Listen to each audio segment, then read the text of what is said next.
Hello lovers! Welcome back to my channel. It's Good Friday and we went to San Fernando, Pampanga to actually witness the Cenaculo 2024. It was really an unforgettable experience and I could really say that it hits differently when you witness this with your own eyes.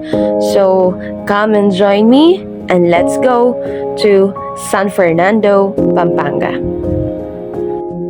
Welcome back to my channel! It's me again, your abang lingkod, Binibining Jonah.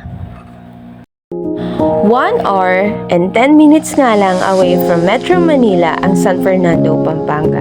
Kaya naman, naisipan namin pumunta doon para ma-witness talaga kung ano ba at paano nga ba isinasagawa ang Cenaculo. Dahil Biyernes Santo nga ngayon, ay walang masyadong traffic dito nga sa kalsada ng Metro Manila. At syempre, minabuti na rin naming dumaan sa NLEX. Dahil first time nga namin pumunta dito, ay sinundan nga lang namin si Waze. At eto nga, idinaan kami sa tulay na iisang sasakyan lang ang pwede. Gayunpaman, nakarating naman din kami sa lugar na pagdadausan. Dito nga pala to sa Barangay Kutod, San Fernando, Pampanga. At eto nga, 'di ba, sa daanan pa lang may mga nagpipenitensya na.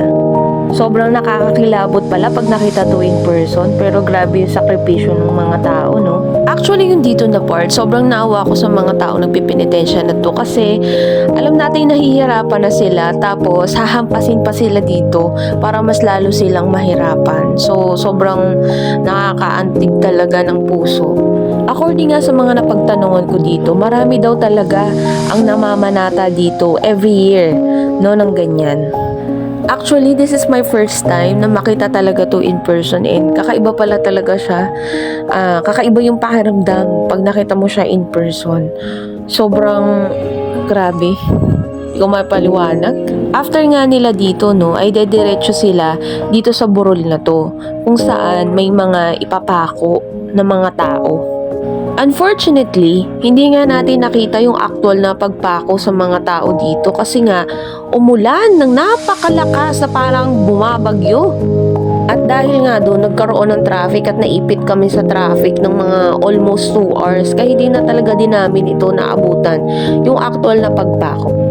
Pagkatapos nga naming mag-video at magtanong-tanong sa mga tao kung ano yung mga naganap doon o kung meron pa bang susunod na mga ganap, ay kumain na nga lang kami dito sa isang fast food chain na malapit lang.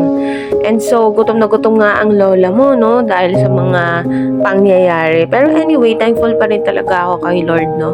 Sa lahat ng mga blessings na natatanggap ko and syempre sa mga natatanggap din ng family ko. Bumili na rin pala kami dito ng Bonch Halo-Halo, yung sikat na halo-halo dito sa Apalit, Pampanga. Magpo-post na lang ako ng reels tungkol dito sa Bonch Halo-Halo na to. Anyway, I am so grateful na sinacrifice ni Jesus Christ ang kanyang sarili para iligtas tayong lahat.